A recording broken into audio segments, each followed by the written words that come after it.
আজ আমরা বেরিয়ে পড়েছিলাম তারকেশ্বরের উদ্দেশ্যে। বাঙালি তো 12 মাসে 13 পার্বণ, এটাও আমাদের কাছে পার্বণের থেকে কম কিছু নয়।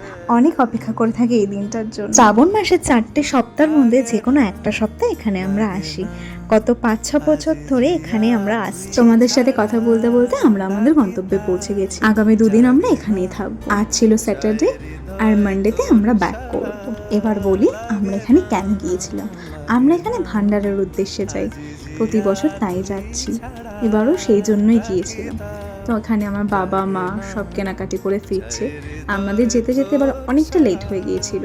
আমরা অন্যান্য বার কখনো দ্বিতীয় সপ্তাহেও যাই, আবার কখনো তৃতীয় সপ্তাহেও যাই, কিন্তু এবার জানি না ফার্স্ট সপ্তাহতেই এখানে নো এন্ট্রি করে দিয়েছিল, সেই জন্য আস্তে আস্তে অনেকটা লেট হয়ে গিয়েছিল। আমাদের ওখানে পৌঁছতে পৌঁছতে প্রায় 4টে বেজে গিয়েছিল, অনেকটা লেট হয়ে গিয়েছিল। তো এখানে আমরা খাওয়া দাওয়া করে একটু গল্প করছিলাম। খুব সুন্দর লাগছে। এখন একটু ফুচকা একটু আটটু বেশি ভালো লাগছে। আমরা তারকেশ্বরে ভান্ডারা দিতে এসেছি সবাই মিলে সপরিবারে। এই দিনগুলো খুব আনন্দ করে আমরা সেলিব্রেট করি। কি করি আর কি করি না সেটা তোমাদের নেক্সট ভিডিওতে শেয়ার করব। এখানে আমরা বসে সবাই গল্প করছিলাম। কোনো অকেশন হলে একটাই আনন্দ লাগে কি সবাই আমরা একসাথে হতে পারি। যে যার কাজে অনেকটা ব্যস্ত, তাই একসাথে বসে গল্প করার সময় হয়ে ওঠে না। গল্প এখানে জমে উঠেছে।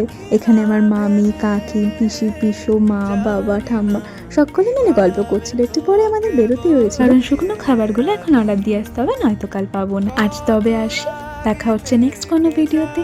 বাই।